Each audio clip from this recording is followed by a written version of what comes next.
Hay una pregunta que me vengo haciendo desde hace algunas semanas. Una pregunta simple, pero que no se me va de la cabeza. ¿Qué significa de verdad ser invencible? No invencible como en las películas, no en el sentido de estar blindado, intocable, inmune a cualquier golpe. Porque eso no existe. La vida siempre encuentra una forma de golpearnos. Lo que yo estaba buscando era otra cosa. No fuerza externa, algo más simple, más real. Una de esas mañanas estaba leyendo a Marco Aurelio sin buscar nada específico, simplemente leyendo con atención, cuando me encontré con un pasaje que ya había leído muchas veces. Una frase que creía entender. Hasta el día en que realmente cobró sentido. Él escribe: replígate en ti mismo. A primera vista, esto puede sonar extraño, como si fuera una invitación a alejarse del mundo, a cerrarse, a huir. Pero no es eso. Marco Aurelio no estaba hablando de huir de la vida. Estaba hablando de dejar de depender de ella para mantenerse en pie. Pasamos la vida esperando que algo fuera de nosotros se resuelva para recién entonces estar bien. Esperamos que la situación mejore, que las personas cambien, que el entorno se vuelva menos caótico, que llegue el reconocimiento, que aparezca la validación. Vivimos como si la calma fuera algo que llega después de que todo se acomode, después de que el mundo colabore. Pero el mundo no colabora, nunca colaboró y nunca va a colaborar. Y es ahí donde la idea estoica empieza a tener sentido. Cuando Marco Aurelio habla de recogerse en uno mismo, está hablando de construir una base interna, una base que no se derrumba con cada comentario, que no oscila con el estado de ánimo de los demás, que no depende de las circunstancias para existir. Porque piénsalo con honestidad. ¿Cuántas veces tu día ya se arruinó por una palabra? ¿Cuántas veces tu paz quedó secuestrada por una respuesta que no llegó, por una aprobación que no apareció, por algo que estaba fuera de tu control? Eso no es debilidad, es condición humana, pero seguir viviendo así es opcional. Ser invencible, en el sentido estoico, no es ser más fuerte que el mundo, es no permitir que el mundo decida quién te conviertes por dentro.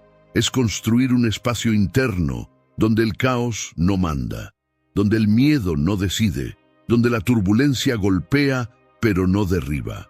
Un lugar simple, firme, silencioso, un centro que permanece en pie incluso cuando todo alrededor parece inestable. La pregunta entonces dejó de ser ¿esto es posible? Y pasó a ser ¿es posible construir esto en el mundo en el que vivimos hoy? Con distracciones constantes, presión, comparación, exigencia, ruido, velocidad. Yo creo que sí. No fácil, no rápido, pero posible. Y de eso es exactamente de lo que quiero hablar contigo hoy. 6 reglas, 6 principios extraídos de la sabiduría estoica. No para blindarte de la vida, porque eso nadie lo logra, sino para ayudarte a atravesarla sin perderte a ti mismo. Porque cosas difíciles van a pasar. La vida no perdona a nadie, pero ser invencible, en el sentido estoico, es esto. Pase lo que pase, tú permaneces en pie, con claridad, con dirección, contigo mismo. Reserva este tiempo. Lo que vamos a explorar aquí no es superficial. Es el tipo de cosa que puede cambiar un año y, en algunos casos, cambiar una vida entera. Regla 1. No tengas opinión sobre todo. Existe una regla simple que puede devolverte mucha paz mental. No necesitas tener opinión sobre todo. Marco Aurelio escribió algo que cuando lo leí por primera vez no entendí del todo. Recuerda que siempre tienes el poder de no tener opinión. ¿Cómo así no tener opinión? Siempre tenemos una. Algo sucede y la reacción aparece de inmediato. Juzgamos, estamos de acuerdo, estamos en desacuerdo, nos irritamos. Así funciona la mente humana. Parece automático, y lo es. Pero el error está en confundir lo automático con lo inevitable. Lo automático es un hábito, y un hábito puede ser observado, cuestionado y ajustado. Ahí fue cuando empecé a observar de verdad lo que estaba pasando dentro de mi cabeza, no el mundo allá afuera, sino el ruido constante aquí adentro. Me di cuenta de que la mayoría de mis opiniones no eran realmente mías, venían de afuera, de información que absorbía sin filtro, de opiniones que escuchaba, de reacciones que veía en otros y terminaba adoptando sin darme cuenta. Era como si no eligiera, solo acumulara. Piénsalo un segundo. Tener una opinión es comprometerse, es tomar una posición interna, es crear un vínculo emocional con algo. Y todo vínculo crea tensión, incluso cuando parece pequeña. Esa tensión ocupa espacio en tu mente. Exige atención, genera emoción, consume energía cognitiva que podría estar siendo usada para vivir. ¿Has notado cómo ciertos temas se quedan pegados en la cabeza? Deslizas la pantalla, ves algo que te molesta y horas después todavía sigue ahí, imaginando respuestas, creando argumentos, discutiendo mentalmente con personas que nunca sabrán que existes. La situación ya terminó, pero la mente sigue atrapada en ella. Mientras tanto, tu vida real queda en pausa. Hoy nunca habíamos sido tan estimulados a opinar. Noticias, escándalos, polémicas, debates, indignaciones diarias. Siempre hay algo nuevo intentando capturar tu atención, provocar una reacción, exigir una postura. La mayoría de las personas cae en esa trampa. Opinan sobre todo, sobre lo que dijo tal político, lo que hizo tal celebridad, la nueva polémica del día. Se irritan, discuten, defienden posiciones durante horas sobre asuntos que no tienen ningún impacto real en su propia vida. Y al final, ¿qué ganan? Nada. Solo tiempo perdido, energía drenada y paz interior erosionada. Emociones negativas acumuladas. Guerras que nunca fueron suyas. Marco Aurelio entendía esto con una precisión quirúrgica. Él escribió: las cosas por sí mismas no perturban el alma. Lo que nos perturba es la opinión que tenemos sobre ellas. No es el hecho lo que te roba la paz, es el juicio que construyes sobre él. El hecho solo entra en tu mente si tú abres la puerta. Cuando eliges no tener opinión, pierde acceso, se queda afuera. Esto no es alienación y no es indiferencia moral. Los estoicos nunca defendieron la pasividad. Marco Aurelio gobernó buscando justicia, responsabilidad y acción correcta. La diferencia es simple y decisiva. Hay un abismo entre la indignación y la acción. Si algo realmente importa, la pregunta no es ¿esto me indigna? Es ¿qué puedo hacer de manera concreta? La indignación sin acción es solo descarga emocional. Es ruido interno que no produce cambio externo. Es como gritarle al viento, te desgastas y nada cambia. Por eso, crea un filtro simple para tu mente. La próxima vez que aparezca una polémica, hazte 2 preguntas directas. ¿Esto realmente me concierne? ¿Existe algo concreto que yo pueda hacer ahora? Si la respuesta es no, suelta, no opines, no discutas, no pierdas tu tiempo. Observa y sigue adelante, porque no toda batalla merece tu energía y casi ninguna merece tu paz. Al comienzo es difícil. Estamos condicionados a reaccionar, pero con la práctica algo cambia. Sientes que se abre espacio dentro de la cabeza, menos ruido, más silencio, más enfoque. La mente deja de ser un campo de batalla y vuelve a ser una herramienta. La energía que antes se desperdiciaba en opiniones inútiles empieza a dirigirse hacia lo que realmente importa: tu vida, tus proyectos, tus relaciones, tus decisiones reales. Sales del modo reacción y vuelves al control. Y aquí va el compromiso práctico. Si esta regla tuvo sentido para ti, escribe en los comentarios: yo elijo dónde pongo mi energía. No para parecer consciente, sino para recordar todos los días que la paz no es algo que sucede por casualidad, es algo que tú proteges de manera deliberada. Regla 2. Deja de perder tiempo.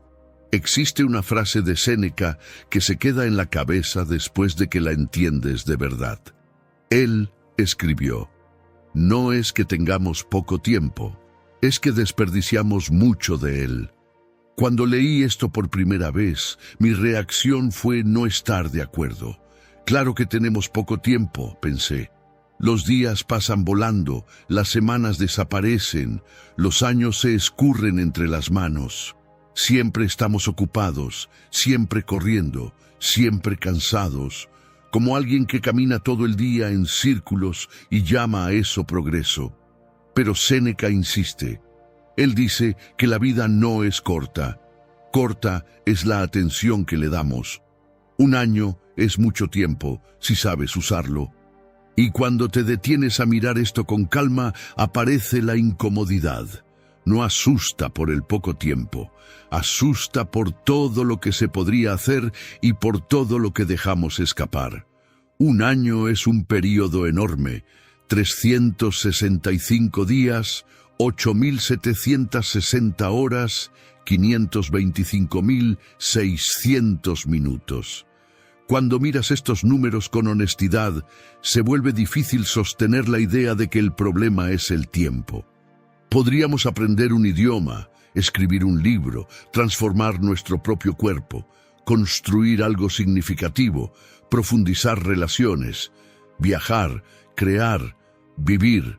Entonces surge la pregunta inevitable: ¿a dónde se va todo ese tiempo? Séneca observó algo curioso sobre el ser humano.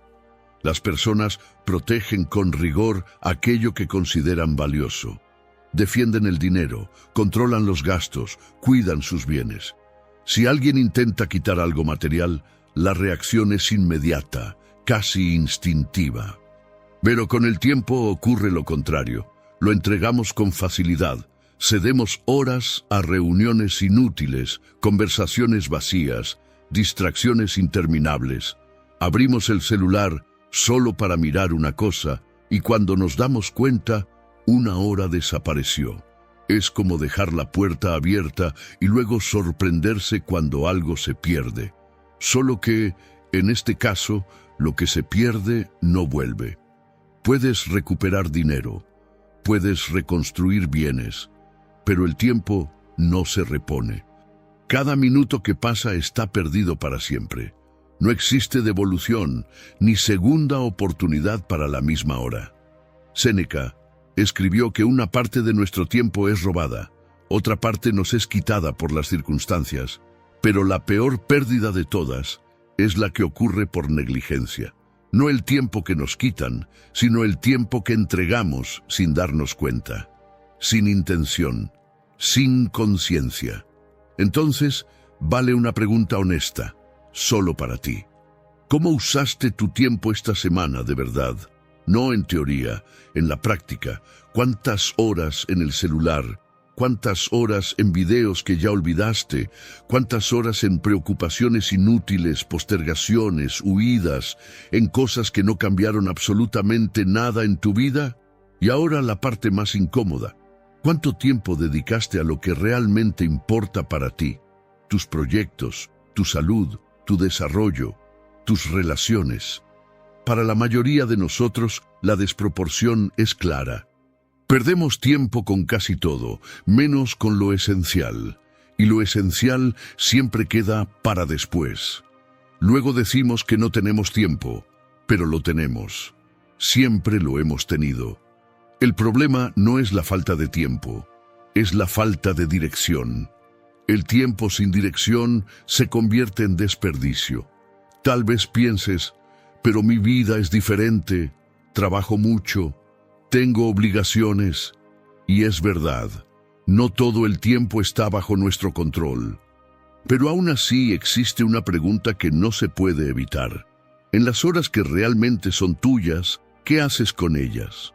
En la noche, los fines de semana, en los intervalos, en los pequeños espacios del día. Es ahí donde la vida se decide. Es en esos restos de tiempo donde el futuro empieza a construirse o a enterrarse.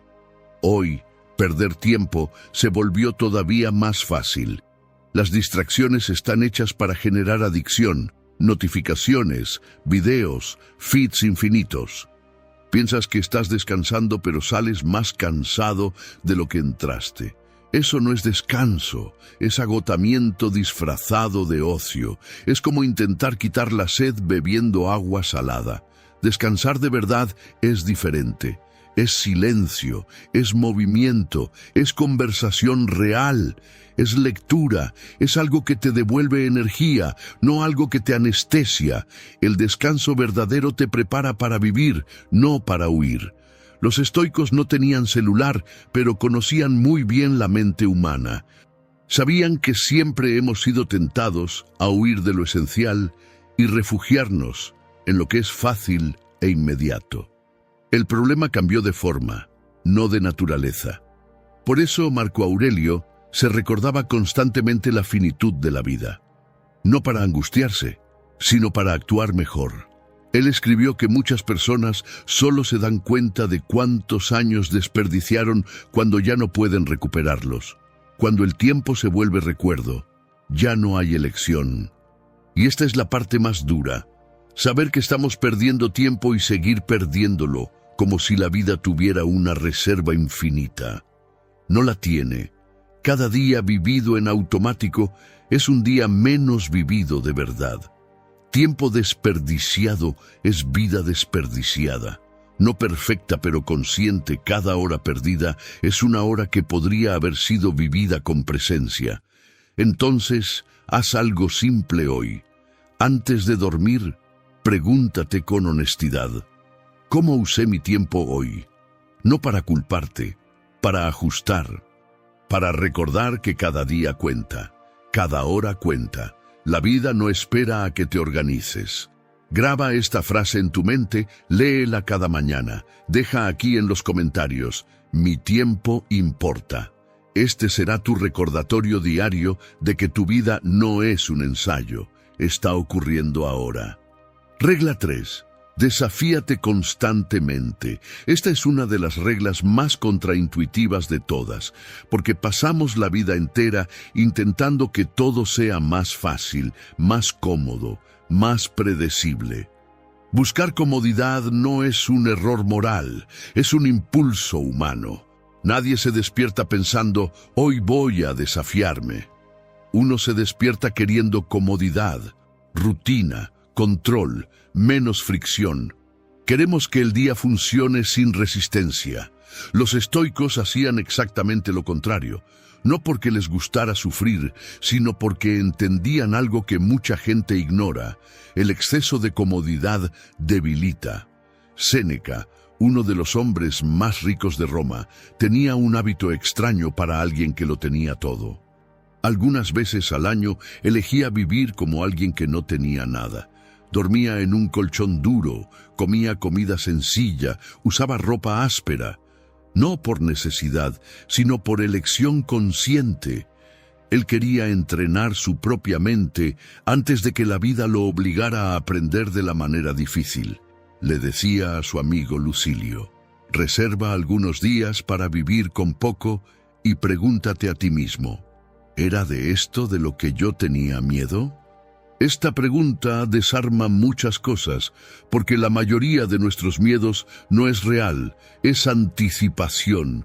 Es como una sombra que parece enorme a la distancia, pero se hace más pequeña cuando te acercas. El miedo crece mientras huyes.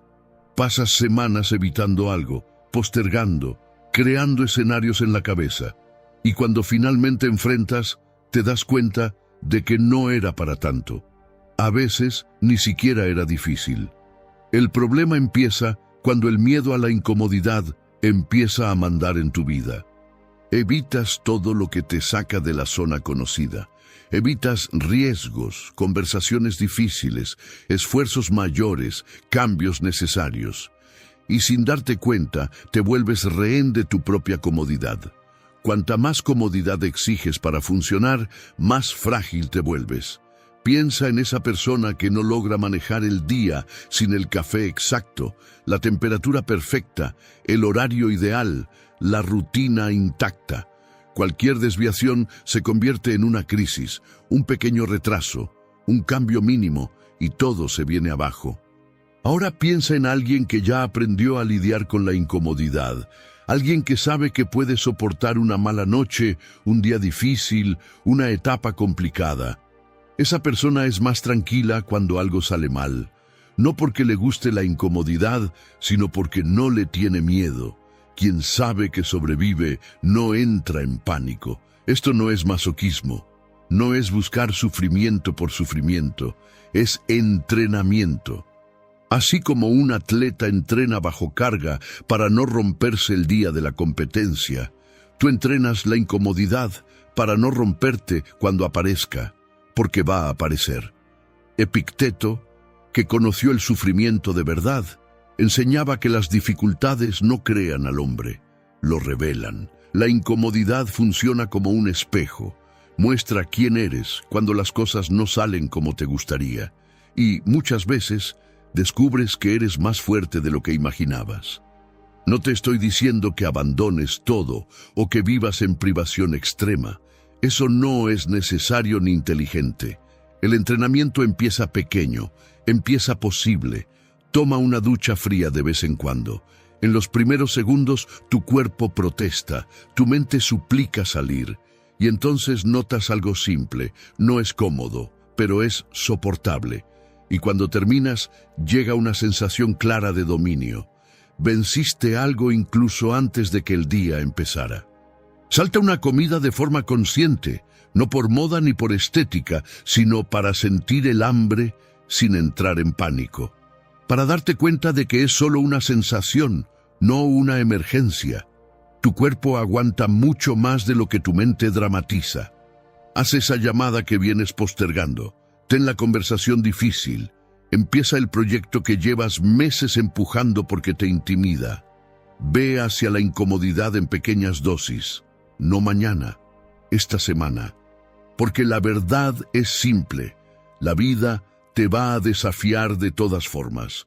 Vas a enfrentar imprevistos, pérdidas, dificultades, etapas malas. La pregunta no es si eso va a pasar. La pregunta es si estarás preparado cuando pase. Y la mejor forma de prepararte no es esperar a que el problema llegue. Es entrenar antes, un poco cada día, de forma consciente. Marco Aurelio escribió que un fuego fuerte transforma en sí todo lo que se lanza en él. La incomodidad, cuando se entrena, se vuelve combustible. Deja de romperte y empieza a fortalecerte. Desafiarte no es sufrir más, es depender menos de las condiciones ideales para funcionar. Es cambiar fragilidad por solidez, es construir una fuerza silenciosa que aparece exactamente cuando más la necesitas. Regla 4. No sufras antes de tiempo. Esta cuarta regla habla de algo que haces todos los días, muchas veces sin darte cuenta. Séneca escribió una frase que debería recordarse apenas al despertar. Quien sufre antes de lo necesario, sufre más de lo necesario. Léelo con calma. Sufrir antes de tiempo es sufrir 2 veces, a veces 3. A veces por algo que nunca va a pasar. Eso es exactamente lo que hacemos cuando anticipamos problemas. Algo importante está por venir. Una conversación difícil, una entrevista, un examen, una decisión. Y en lugar de esperar a que llegue el momento, empiezas a vivir el problema antes de que exista. Imaginas todos los escenarios posibles, siempre los peores. Revives la situación en la cabeza decenas de veces. Construyes diálogos completos, respuestas, conflictos, finales trágicos.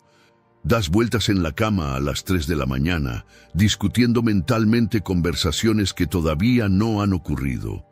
Y entonces el día llega, y muchas veces no era todo eso. A veces ni siquiera fue difícil. A veces incluso salió bien, y ahí llega la constatación incómoda.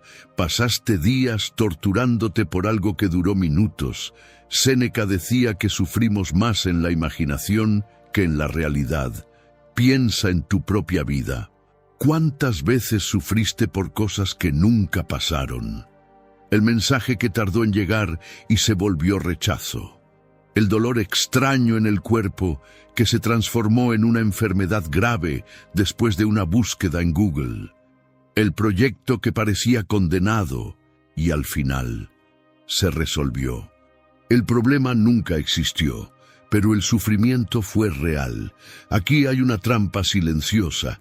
Creemos que preocuparnos es una forma de prepararnos, como si sufrir antes fuera un entrenamiento emocional, como si la ansiedad funcionara como un seguro contra el dolor futuro.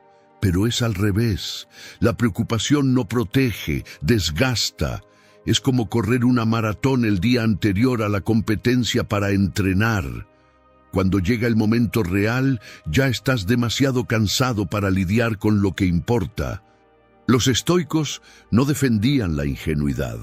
Practicaban la premeditación de los males, pensar en los desafíos para prepararse, no para torturarse.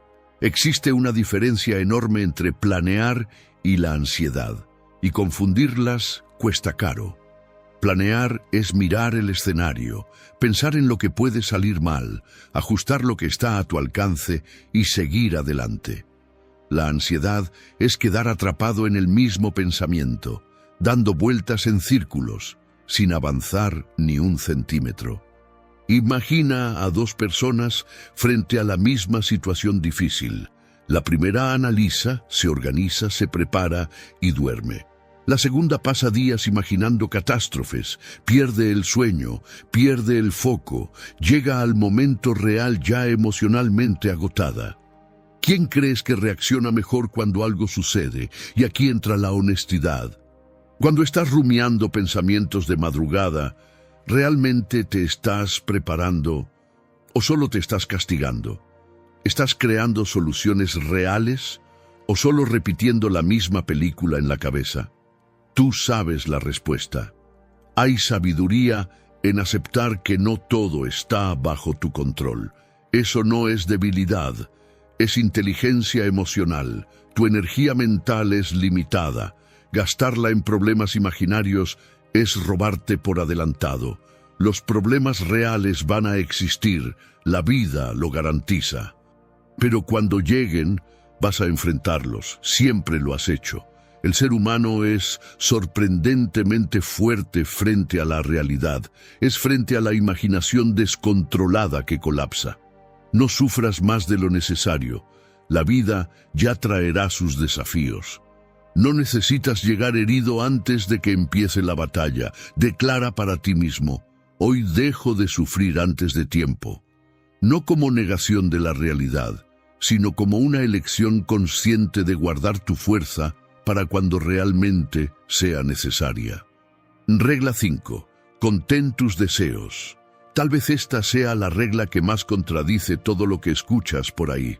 Vivimos oyendo que hay que querer más, buscar más, conquistar más. Pero los estoicos decían algo completamente distinto.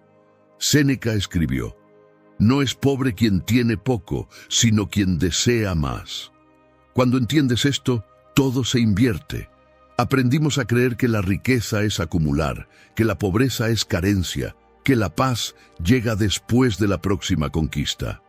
Pero mira a tu alrededor. Hay personas con dinero, estatus, comodidad, y aún así inquietas, insatisfechas, siempre comparándose, siempre mirando al lado. Y hay personas que tienen poco, pero llevan una calma rara, como si hubieran entendido algo que la mayoría ignora. La diferencia está aquí. La riqueza no es lo que posees, es lo que posees menos lo que deseas.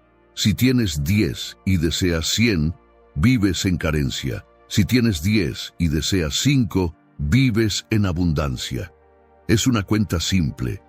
Y el punto más importante es este: controlas muy poco de lo que posees, pero controlas bastante lo que deseas. El problema es que vivimos en un mundo que trabaja activamente para inflar tus deseos. Publicidad, redes sociales, comparaciones constantes. Todo está diseñado para hacerte sentir insuficiente, como si la felicidad estuviera siempre justo después de la próxima compra, del próximo ascenso, de la próxima conquista. Corres, conquistas algo, sientes satisfacción por un corto periodo y enseguida ya estás mirando la siguiente cosa. Es una cinta que nunca se detiene y no sirve correr más rápido, porque el destino no cambia.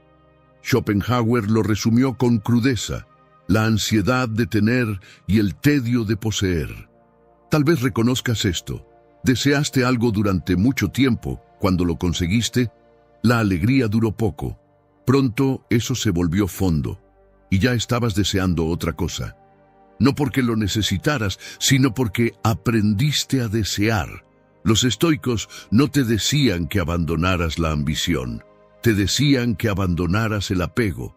Puedes crecer, construir, crear, mejorar, pero no condiciones tu paz a llegar a algún lugar. Si necesitas conquistar algo para estar bien, nunca estarás bien. Siempre habrá más. La paz no está en lo que falta. Está disponible ahora, si reduces la distancia entre lo que tienes y lo que deseas. Hay un ejercicio simple y poderoso.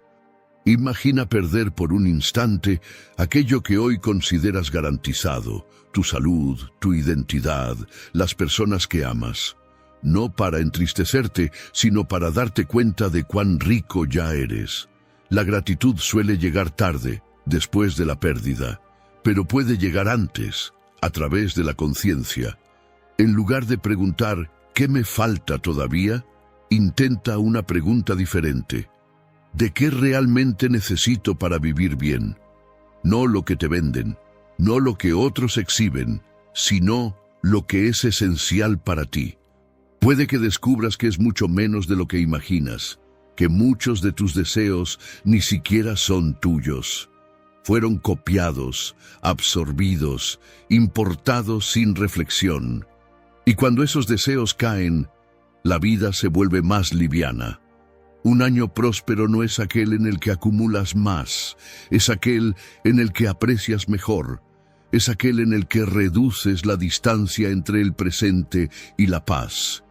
Contener los deseos no es privarte, es liberarte, es dejar de correr detrás de lo que no termina. Es aprender a vivir bien con lo que ya está aquí. Regla 6. No delegues tu vida.